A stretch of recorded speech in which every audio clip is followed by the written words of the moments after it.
हरे कृष्णा। सही भक्तों का स्वागत है।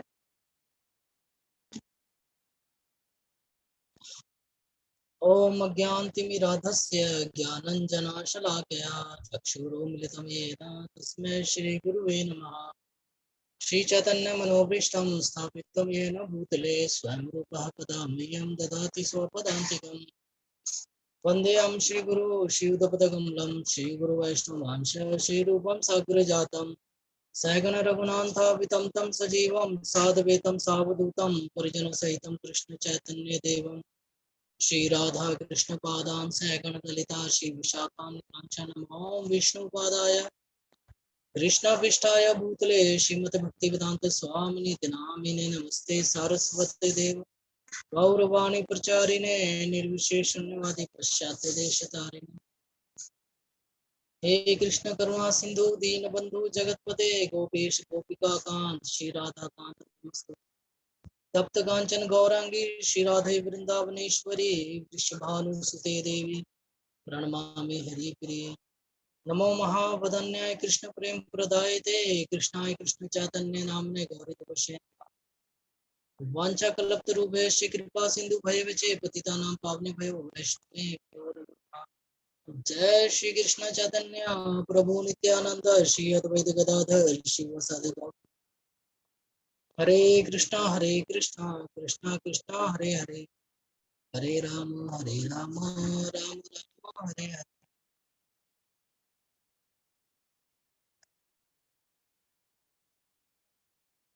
हरे कृष्णा। सभी भक्तों का स्वागत है कृष्णा बुक रीडिंग में। तो आज हम 11वें अध्याय से शुरू करेंगे।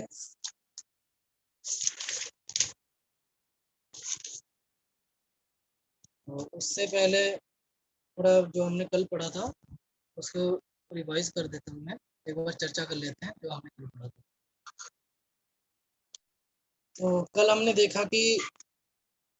हमने पढ़ा था कि जैसे किस तरह श्री कृष्ण, माता यशोदा और नंद महाराज का वात्सल्य प्रेम बढ़ाने के लिए हर पल कोई ना कोई लीला कर रहे थे ना। तो उसमें से एक लीला वो थी जो एक स्त्री आती है फल बेचने वाली, जो कि फल के बदले में अनाज लेके थोड़ा सा अन्न लेके जाती है भगवान श्री कृष्ण से। और जो अन्न थोड़ा सा ही होता है, उनके हाथों में थोड़ा सा ही आता है, तो उसको जब वो टोकरी में रखती है तो बाद में वो रत्नों में बदल जाता है ना। तो यहाँ से हम ये चीज सीख सकते हैं कि भगवान जो है इतने कृपालु हैं कि यदि कोई उनको एक पत्ती, एक फूल, एक फल या थोड़ा सा जल भी अर्पित करता है तो उसे तुरंत ही स्वीकार कर लेते हैं। उसके लिए उस मनुष्य को करना क्या है, केवल एक काम करना है, उसे ये भक्ति पूर्वक भगवान को समर्पित करना है। तो भगवत गीता में भगवान कहते हैं कि तुम, अर्जुन को कहते हैं कि हे अर्जुन, तुम जो भी खाते हो, जो भी करते हो, जो भी दान देते हो, तपस्या करते हो, वो सब मुझे भेंट स्वरूप मुझे दो, है ना। तो ये हमारे लिए है एक तरह से देखा जाए ना। तो उसके बाद उपद्रव ज्यादा बढ़ जाने के कारण गोकुल में सभी जो है नंद महाराज जी के साथ बात करते हैं आपस में, और उसके बाद वो निश्चय करते हैं कि वो जितना मतलब यहाँ पे ज्यादा उपद्रव हो रहा है तो इसलिए वो वहाँ पे वृंदावन वृंदावन जाके सारे वहाँ पे रहने लगेंगे। तो उसके बाद एक असुर था, वत्सासुर नामक, वत्सासुर नामक एक असुर था जो कि बछड़े का रूप धारण करके भगवान श्री कृष्ण और जो उनके भाई हैं बलराम जी, उनको मारने के लिए आया था। तो वहां पे उन्होंने, भगवान श्री कृष्ण ने उसको मार के उसका उद्धार किया। तो आगे हम पढ़ना स्टार्ट करेंगे। एक्चुअली आज माता जी आई नहीं है, तो अगर किसी के पास पीडीएफ है लैपटॉप में तो वो शेयर कर सकता है, नहीं तो बिना स्क्रीन के आज पढ़ना पड़ेगा। बाबू जी आसूस पे मुझे बना दीजिए, मेरे पास है आज, मैं कर दूंगी। माता जी ने मुझे बता दिया था। ओके, थैंक यू माता जी, मैं अभी करता हूँ।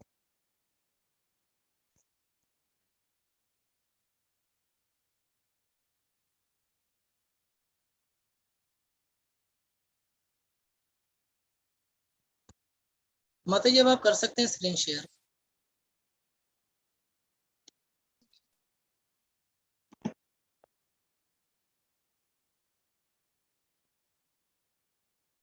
डिसेबल्ड आ रहा है।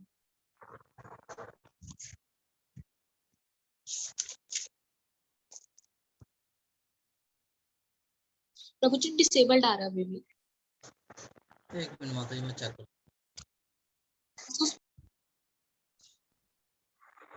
थैंक यू माता जी।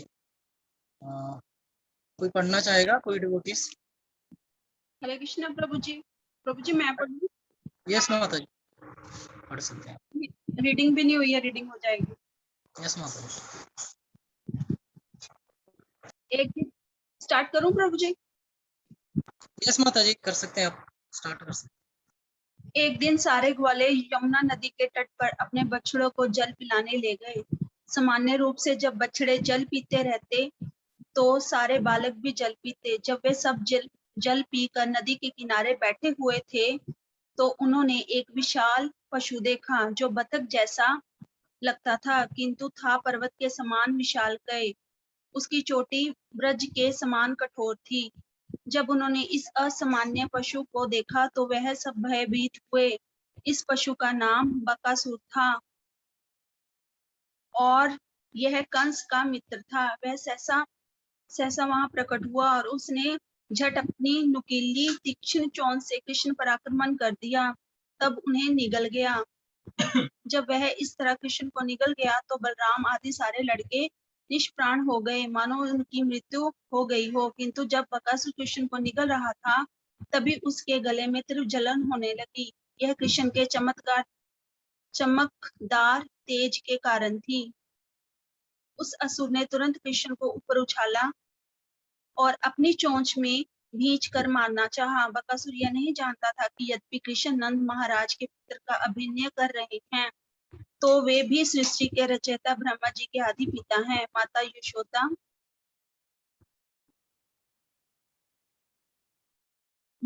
माता यशोदा के पुत्र ने जो देवताओं के लिए अनंत कंठ हैं और साधु पुरुषों के पालक हैं, उस विशाल बंग की चोंच पकड़ ली और अपने गवाल साथियों के सक्षम उसके मुंह को दो भागों में उसी तरह चीर डाला जिस प्रकार कोई बच्चा तिनके के दो टुकड़े कर देता है।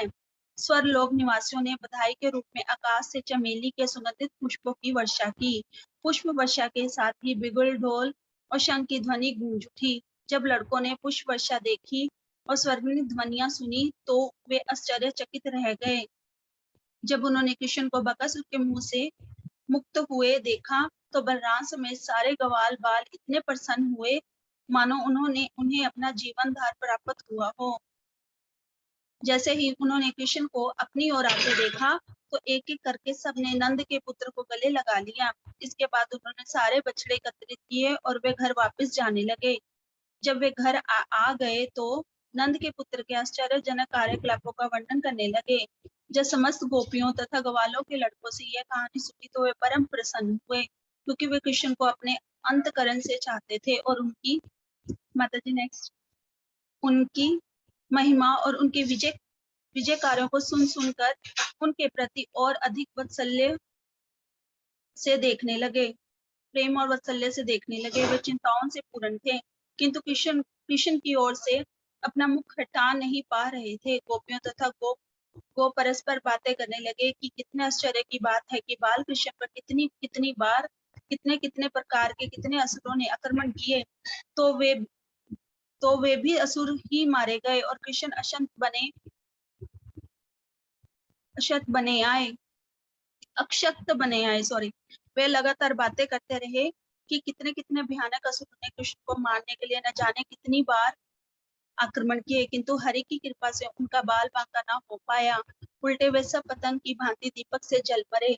इस प्रकार उन्होंने गर्ग मुनि के वचन स्मरण हो आए, जिन्होंने अपनी अपार वैदिक ज्ञान तथा ज्योतिष के आधार पर भविष्यवाणी की थी कि इस बालक पर अनेक असुरों का आक्रमण होगा। अब वे साक्षात देख रहे थे कि उनका प्रत्येक शब्द सत्य सिद्ध हो रहा है। नंद महाराज समेत सारे वयोवृद्ध ग्वाले भगवान कृष्ण तथा बलराम के आश्चर्यजनक कार्यों की चर्चा चलाते और इन बातों में इतने तल्लीन हो जाते कि उन्हें इस संसार के तीनों ताप भूल जाते। ये कृष्णा भावनामृत का प्रभाव है। आज से 50,000 वर्ष पूर्व नंद महाराज ने जो कुछ सुख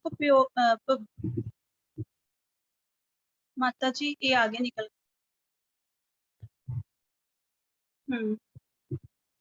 सुख पर भोग किया, उसे आज भी कृष्ण भावनामृत लोग भोग सकते हैं यदि वे कृष्ण तथा उनके सहयोगी की दिव्य लीलाओं की केवल चर्चा करते रहे। माता जी नेक्स्ट। गायब हो गई। सॉरी माता जी, एक्चुअली स्क्रीन शेयर करते टाइम लगता है ना, तो फिर आगे पीछे हो रहा है। Don't worry, okay, it's okay. कहाँ पे थे? ऊपर चला गया क्या?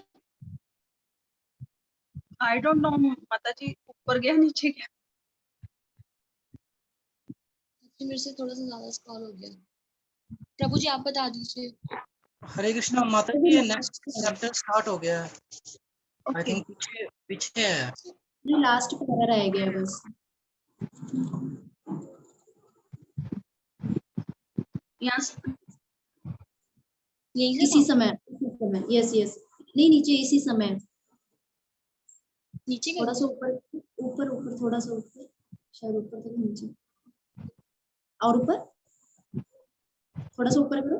हाँ बस लास्ट पैरा ये रहा। इसी समय कृष्ण और तथा बलराम के बड़े हो जाने के कारण। इसी समय कृष्ण और बलराम के बड़े हो जाने के कारण उनको सॉरी बच्चों का सॉरी भार माता जी, सौंप। ये नहीं है, इस पे तो कुछ और है। मैं पढ़ दूं प्रभु जी वैसे? हाँ आप पढ़। यस माता जी, इस आप पढ़ो। प्रकार सागर पर सेतु बनाने वाले भगवान रामचंद्र के बंदरों तथा समुद्र को लांग कर लंका जाने वाले हनुमान जी की लीलाओं का अनुकरण करते हुए बलराम तथा कृष्ण अपने बाल लीलाओं का आनंद उठाते रहे। वे अपने मित्रों के बीच ऐसी लीलाओं का अनुकरण करते हुए अत्यंत प्रसन्नता पूर्वक अपना बाल्यकाल बिताने लगे। इस प्रकार लीला पुरुषोत्तम भगवान श्री कृष्ण के अंतर्गत वत्सासुर तथा बगासुर वध नामक 11वें अध्याय का भक्ति वेदांत तात्पर्य पूर्ण हुआ। नेक्स्ट चैप्टर अघासुर वध। पढ़ो प्रभु जी। एक दिन प्रातःकाल भगवान कृष्ण ने ग्वाल बालों सहित जंगल को जाने की इच्छा प्रकट की, जहां एकत्र होकर सब लोग एक साथ कलेवा कर सके। ज्यों ही वे सोकर जगे तो उन्होंने महिष सिंह बजाया और अपने मित्रों को बुलाकर एकत्रित किया। वे सब बछड़ों को आगे करके एक जुलूस के रूप में जंगल के लिए रवाना हुए। इस प्रकार कृष्ण ने अपने हजारों ग्वाल मित्र एकत्रित कर लिए। उनमें से हर एक छड़ी, बांसुरी, सिंह तथा कलेऊ का झोला लिए था और उनमें से प्रत्येक हजारों बछड़ों की रखवाली कर रहा था। उस पर्यटन से सभी बालक अत्यंत प्रमुदित प्रतीत हो रहे थे। उनमें से हर एक अपने अपने बछड़ों के प्रति सतर्क था। जब वे उन्हें जंगल के विभिन्न भागों में चरा रहे थे, लड़के सभी तरह के स्वर्ण आभूषणों से अलंकृत थे और क्रीड़ा करने के बहाने वे फूल, पत्तियां, डाले, मोर पंख तथा विभिन्न स्थानों से गेरू एकत्रित करने लगे और विविध प्रकार से अपने आप को आभूषित करने लगे। जंगल में जाते हुए बालक एक दूसरे का कलेवा चुराकर तीसरे के पास पहुंचा देते और जब वह बालक जिसका कलेवा चोरी हो गया होता वह जान जाता तो वह वापस पाने का प्रयत्न करता, किंतु तब तक वह लड़का दूसरे के पास उसे फेंक देता। बच्चों के बीच इस प्रकार का खेलवाड़ बाल लीलाओं के रूप में चलता रहता। जब भगवान कृष्ण कोई सुंदर दृश्य देखने के बहाने आगे दूर चले जाते तो उनके पीछे के लड़के दौड़कर उन्हें छूने के लिए प्रयत्नशील होते और इस तरह भारी होड़ लग जाती। एक कहता मैं कृष्ण को पहले छूंगा, तब तक दूसरा कहता अरे तुम नहीं जा सकते, कृष्ण को पहले मैं छूंगा। कुछ अपनी बंसी बजाते और कुछ महर्षि सिंह द्वारा नाद उत्पन्न करते। उनमें से कुछ प्रसन्नता पूर्वक मोरों का पीछा करने लगे और कुछ कोयल की बोली का अनुकरण करने लगे। कुछ लड़के आकाश में उड़ते पक्षियों की पृथ्वी पर पड़ी रही छाया का अनुसरण करते हुए उसके साथ साथ चलने लगे। कुछ बंदरों के पास जाकर उनकी बगल में चुपके बैठ गए और छेक मोर नृत्य का अनुकरण करने लगे। कुछ बंदरों की पूंछ पकड़कर उनके साथ खेलते और जब बंदर वृक्षों पर कूदते तो बच्चे भी उनका अनुकरण करते। जब कोई बंदर अपना चेहरा और दांत दिखाते तो कोई लड़का उसकी नकल करके उसे भी अपना दांत दिखाता। कुछ लड़के यमुना तट पर मेढकों से खेलते और जब मेढक डर के मारे पानी में कूद जाते तो वे भी उनके पीछे डुबकी लगाते और जब वे पानी में अपनी ही परछाई देखते तो पानी के बाहर निकल आते। खड़े होकर अनुकरण करते, व्यंग करते और हंसते। वे सूखे कुएं के पास जाकर जोर से शब्द करते और जब प्रतिध्वनि आती तो वे गाली देकर हंसते। जैसा कि भगवान ने स्वयं भगवत गीता में कहा है, अध्यात्मवादी उन्हें ब्रह्मा, परमात्मा तथा भगवान के रूप में अनुपात में अनुभव करते हैं। यहाँ पर इसी कथन की पुष्टि में भगवान कृष्ण, जो अपने शरीर तेज से निर्विशेषवादियों को ब्रह्मा साक्षात्कार कराते हैं, भगवान के रूप में अपने भक्तों को भी आनंद प्रदान करते हैं। जो लोग माया के वश में हैं, वे उन्हें केवल सुंदर बालक समझते हैं। फिर भी उन्होंने अपने साथ खेलने वाले ग्वालों को पूर्ण दिव्य आनंद प्रदान किया। पुण्यों के संचित होने पर वे ग्वाल बाल भगवान की संगति करने का लाभ उठा पाए। भला वृंदावन वासियों के दिव्य भाग्य का अनुमान कौन लगा सकता है? वे उन भगवान को साक्षात अपने सम्मुख देख रहे थे, जिन्हें अनेक योगी कठिन तपस्या करके भी प्राप्त नहीं कर पाते। यद्यपि वे प्रत्येक हृदय में विराजमान है, ब्रह्म संहिता में भी इसकी पुष्टि हुई है। भले ही कोई कृष्ण की खोज में वेदों तथा उपनिषदों के पन्ने पलटता रहे, किंतु उन्हें वहां खोज पाना कठिन होता है। यदि उसे किसी भक्त की संगति करने का सुयोग प्राप्त हो जाता है, तो भगवान को साक्षात देखा जा सकता है। पूर्व जन्मों में पुण्यों को संचित करते रहने से ग्वाल बाल कृष्ण को साक्षात देखते रहे। जैसे पूर्व और में सॉन्ग निकाल दे, पहले ये अच्छे से प्रिपेयर हो जाए, जैसे आज तो लाइन बिल्कुल सही है। हरे कृष्णा। ठीक है, वैसे इसको अच्छे से और प्रिपेयर कर लेंगे ना, जब उसके बाद स्किल के बाद। हरे कृष्णा। किंतु उन्हें वहां खोज पाना कठिन होता है। यदि उसे किसी भक्त की संगति करने का सुयोग प्राप्त हो जाता, तो वह भगवान को साक्षात देख सकता। पूर्व जन्मों में पुण्यों को संचित करने से ग्वाल बाल कृष्ण को साक्षात देख रहे थे और मित्र रूप में उनके साथ खेल रहे थे। वे कभी नहीं जान पाए कि श्री कृष्ण भगवान हैं, अपितु वे उनके प्रति प्रगाढ़ प्रेम के कारण उनके साथ घनिष्ठ मित्र के रूप में खेल रहे थे। जब भगवान कृष्ण इस प्रकार अपने बाल संगियों के साथ अपनी बाल लीलाओं का आनंद ले रहे थे, तो अघासुर नामक एक असुर अत्यंत आतुर हो उठा। वह कृष्ण को सहर्ष खेलते न देख सका, अतः उन्हें मार डालने के विचार से वह बालकों के समक्ष प्रकट हुआ। यह अघासुर इतना घातक था कि इसे स्वर्ग के निवासी तक भयभीत रहते थे। यद्यपि स्वर्ग के निवासी नित्य ही दीर्घायु बनने के लिए अमृत पान करते थे, किंतु वे इस अघासुर से डरते रहते और आश्चर्य करते रहते कि इस असुर का वध कब होगा। यद्यपि स्वर्ग के निवासी अमर बनने के लिए अमृत पान करते, किंतु वास्तविकता तो यह है कि उन्हें अपनी अमरता पर विश्वास न था। दूसरी ओर कृष्ण के साथ खेलने वाले ग्वाल बालों को असुरों का भय न था। वे भय से मुक्त थे। मृत्यु से रक्षा करने के सारे भौतिक प्रबंध अनिश्चित होते हैं, किंतु यदि कोई कृष्ण भावना भावित हो तो उसकी अमरता निश्चित है। यह अघासुर कृष्ण तथा उनके साथियों के समक्ष प्रकट हुआ। वह पूतना तथा बकासुर का छोटा भाई था। उसने विचार किया, इस कृष्ण ने मेरे भाई तथा मेरी बहन का वध किया, अब मैं इसे इसके साथियों तथा बछड़ों सहित मार डालूंगा। अघासुर कंस द्वारा प्रेरित किया गया था, अतः वह दृढ़ संकल्प होकर आया था। अघासुर सोचने लगा कि जब वह अपने भाई तथा बहन की स्मृति में अन्न तथा जल की अंजलि पिंडदान देगा और ग्वालों बालों समेत कृष्ण को मार देगा, तो वृंदावन के समस्त वासी स्वतः मर जाएंगे। समानता ग्रस्तों के जीवन आधार उनके बच्चे ही होते हैं। जब सारे बच्चे मर जाएंगे, तो स्वाभाविक है कि उनके प्रेम वश उनके माता पिता भी मर जाएं। इस प्रकार वृंदावन के समस्त वासियों का वध करने का निश्चय करके अघासुर ने महिमा नामक योग सिद्धि के द्वारा अपने शरीर का विस्तार करना प्रारंभ कर दिया। सामान्यतः सारे असुर सभी प्रकार की योग शक्तियां अर्जित करने में पटु होते हैं। योग पद्धति में महिमा सिद्धि द्वारा मनुष्य इच्छा अनुसार अपना विस्तार कर सकता है। अघासुर ने अपने आप को 8 मील तक फैलाकर एक मोटे सर्प का रूप धारण कर लिया। ऐसा आश्चर्यजनक शरीर प्राप्त करके उसने अपना मुंह पर्वत की गुफा के समान खोल लिया और कृष्ण तथा बलराम समेत समस्त बालकों को तुरंत निगल जाने की इच्छा से रास्ते पर बैठ गया। इस असुर ने भारी मोटे सर्प के रूप में अपने होंठ पृथ्वी से आकाश तक फैला लिए। उसका निचला होंठ पृथ्वी पर था और ऊपरी होंठ बादलों को छू रहा था। उसके जबड़े एक विशाल अंतहीन पर्वत की गुफा जैसे लग रहे थे। उसके दांत पर्वत शिखरों की भांति प्रतीत हो रहे थे। उसकी जीभ राजमार्ग जैसी लग रही थी और वह अंधड़ के समान सांस ले रहा था। उसकी आंखों से अग्नि निकल रही थी पहले तो बालकों ने समझा कि यह कोई मूर्ति है, किंतु भली भांति देखने परखने पर लगा कि यह कोई भारी सर्प है जो मुंह फैलाकर मार्ग पर लेटा है। सारे बालक परस्पर बातें करने लगे कि यह मूर्ति तो किसी विशाल पशु की लगती है जो इस प्रकार बैठा है, मानो हम सबको निगल जाना चाहता है। जरा देखो ना, कहीं यह बड़ा सा सर्प तो नहीं है जिसने हम सबको खा जाने के लिए अपना मुंह फैला रखा हो। उनमें से एक बोला, हाँ तुम्हारा कहना ठीक है, इस जानवर का ऊपरी होंठ सूर्य प्रकाश जैसा प्रतीत होता है और इसका निचला होंठ भूमि पर लाल लाल सूर्य प्रकाश के प्रतिबिंब जैसा लगता है। मित्रों, इस जानवर के मुंह की दाईं ओर बाईं ओर तो देखो, इसके मुंह का एक विशाल पर्वत गुफा जैसा लग रहा है और इसकी ऊंचाई का कोई अनुमान नहीं लगाया जा सकता। इसकी ठुड्डी पर्वत शिखर की भांति उठी हुई है। यह लंबा सा राजमार्ग इसकी जीभ लगता है और इसके मुंह के भीतर वैसा ही अंधकार है जैसा कि पर्वत गुफा के भीतर होता है। यह गर्म हवा जो अंधड़ जैसी बह रही है उसका श्वास है और उसके मुख से निकलने वाली सारी सड़ी मछली जैसी दुर्गंध उसकी आंतों की गंध है। फिर उन सबों ने परस्पर मंत्रणा की, यदि हम सभी इस विशाल सर्प के मुंह में एक साथ प्रवेश कर चले तो भला यह हम सबको कैसे निगल पाएगा, और यदि हम सबको एक साथ निगल भी जाए तो कृष्ण को कैसे निगल पाएगा।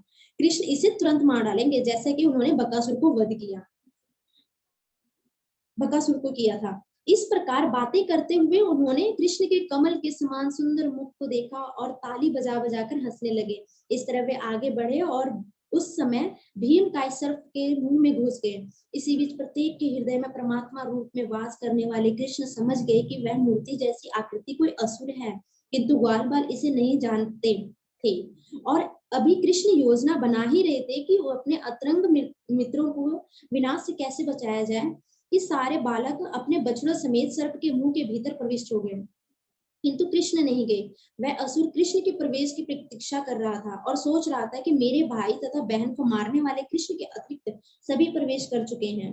कृष्ण प्रत्येक व्यक्ति की सुरक्षा के आश्वासन है, किंतु जब उन्होंने देखा कि उनके सारे मित्र उनके हाथ से निकलकर विशाल सर्प के उदर में जा चुके हैं तो वे एक क्षण के लिए शोकाकुल हो उठे। उन्हें आश्चर्य भी हुआ कि माया कितनी विचित्र ढंग से कार्य करती है। फिर वे विचार करने लगे कि इस असुर का किस प्रकार वध किया जाए और बालकों तथा बछड़ों को कैसे बचाया जाए। यद्यपि कृष्ण को इसके लिए चिंतित होने का कोई कारण न था, किंतु वे इस तरह सोच रहे थे। अंत में सोच विचार के बाद वे भी असुर के मुंह के भीतर प्रविष्ट हो गए। जब कृष्ण भीतर चले गए तो सारे देवता तो जो तमाशा देखने के लिए बादलों के पीछे छिपे थे, हाय हाय करके अपने भाव प्रकट करने लगे। उस समय अघासुर के सारे मित्र, विशेषतया कंस जो मांस तथा रक्त का भोजन करने के आदि थे, वह सोचकर कृष्ण असुर के मुंह के भीतर चले गए हैं प्रसन्नता व्यक्त करने लगा। जब यह असुर कृष्ण तथा उसके साथियों को चकनाचूर करने का प्रयास कर रहा था, उसी समय कृष्ण ने देवताओं को हाय हाय करते सुना। उन्होंने तुरंत ही असुर के गले के भीतर अपने आप को विस्तारित करना प्रारंभ किया। यद्यपि असुर का शरीर विराट था, किंतु कृष्ण के विस्तार के कारण उसका गला रुद्ध होने लगा। उसकी बड़ी बड़ी आंखें तीव्रता से घूमने लगी और तुरंत ही उसका दम घुटने लगा। उसकी प्राण वायु किसी भी छिद्र से बाहर न आ सकी, पर अंत में उसकी खोपड़ी के ऊपरी भाग के एक छेद से बाहर फूट निकली। इस प्रकार उसके प्राण निकल गए। असुर के मर जाने पर कृष्ण ने अपनी दिव्य दृष्टि से ही सभी बालकों तथा बछड़ों को सचेत किया और अन सबों के साथ असुर के मुख से वे भी बाहर आ गए। जब कृष्ण अघासुर के मुख में थे, तभी असुर की आत्मा प्रज्वलित प्रकाश की भांति बाहर आ गई, जिससे सभी दिशाएं दीप्त हो उठी और वह आत्मा आकाश में रुकी रही। ज्यों ही कृष्ण ग्वाल बालों तथा बछड़ों सहित उस असुर के मुंह से बाहर निकल आए, वह प्रज्वलित तेज तुरंत ही देवताओं के देखते देखते कृष्ण के शरीर में मिल गया। देवताओं ने अत्यधिक प्रसन्न होकर भगवान श्री कृष्ण पर फूलों की वर्षा की और उनकी पूजा की। स्वर्ग के निवासी प्रसन्नता से नाचने लगे और गंधर्व लोक के वासी विविध प्रकार की स्तुतियां करने लगे। वादक हर्ष से नगाड़े बजाने लगे, ब्राह्मण वेदों से स्तुतियां सुनाने लगे और भगवान के सारे भक्त जय जय तथा भगवान कृष्ण की जय शब्दों का उच्चारण करने लगे।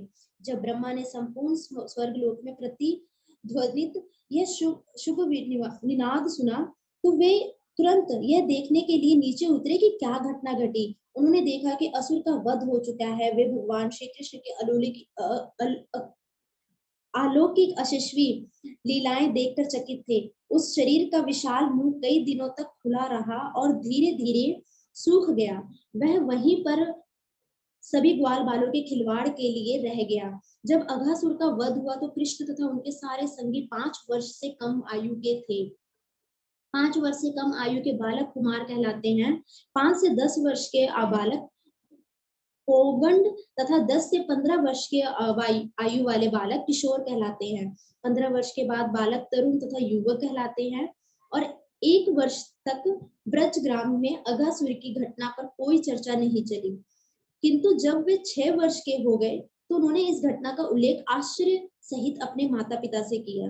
भगवान श्री कृष्ण जो ब्रह्मा जैसे देवताओं से भी महान है, उनके लिए किसी को अपने नित्य शरीर के साथ तदाकर होने का अवसर प्रदान करना सहज है।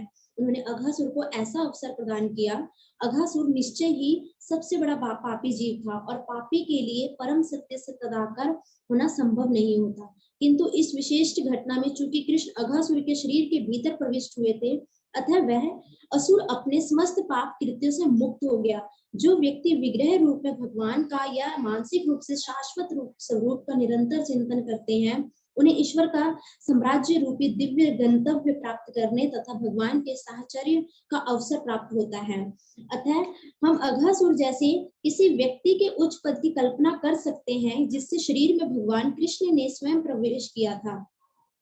ऋषि, ध्यानकर्ता तथा भक्तगण निरंतर भगवान के रूप को अपने हृदय में धारण करते हैं या मंदिरों में भगवान के विग्रह स्वरूप का दर्शन करते हैं। इस प्रकार वे समस्त भौतिक कल्मश से मुक्त हो जाते हैं और शरीर का विनाश होने पर ईश्वर के धाम में प्रवेश करते हैं। यह सिद्धि तभी संभव है जब भगवान के स्वरूप को मन के भीतर बनाए रखा जाए। किंतु अघासुर के शरीर में तो भगवान स्वयं प्रविष्ट हुए। अतः अघासुर का पद किसी सामान्य भक्त या बड़े योगी के पद से श्रेष्ठतर है। भगवान कृष्ण की दिव्य लीलाओं के श्रवण में लीन महाराज परीक्षित, जिनकी रक्षा कृष्ण ने उनकी माता के गर्भ में स्थित रहते समय की, उनके विषय में सुनने के लिए और भी उन्मुख हो गए। अतः उन्होंने उन सुखदेव गोस्वामी से प्रश्न किया जो उन्हें श्रीमद् भगवद गीता भागवत सुना रहे थे। राजा परीक्षित को यह जानकर कुछ विस्मय हुआ कि अघासुर वध की चर्चा 1 वर्ष तक नहीं चली, जब तक कि सारे बालक पौंगड अवस्था को प्राप्त नहीं हो गए। महाराज परीक्षित इस घटना को जानने के लिए और भी उत्सुक हुए, क्योंकि उन्हें विश्वास था कि इसका संबंध कृष्ण की विविध शक्तियों की कार्यप्रणाली से था। सामान्य रूप से क्षत्रिय अथवा शासक वर्ग सदैव अपने राजनीतिक मामलों में व्यवस्थित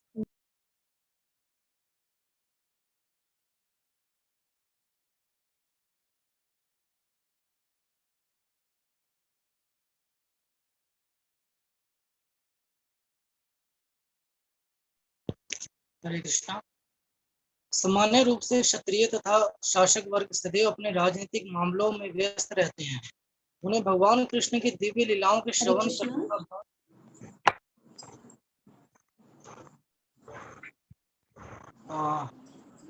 हरे कृष्णा। माता ये आवाज आ रही है? मैं रीडिंग कर लेता हूँ माता जी, बस थोड़ा सा रह गया, आपकी ना आवाज बीच में कट रही है।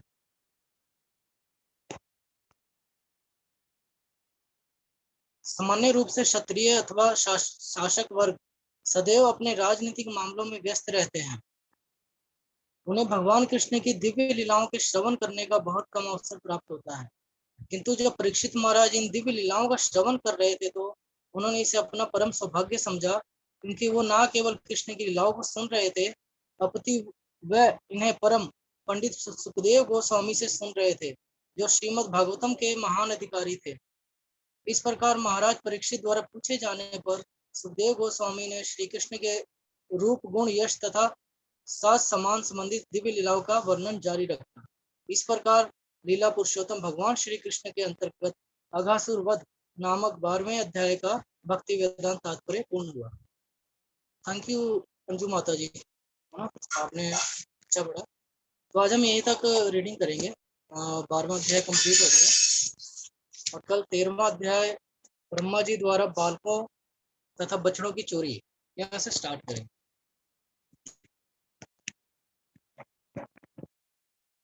हरे कृष्णा।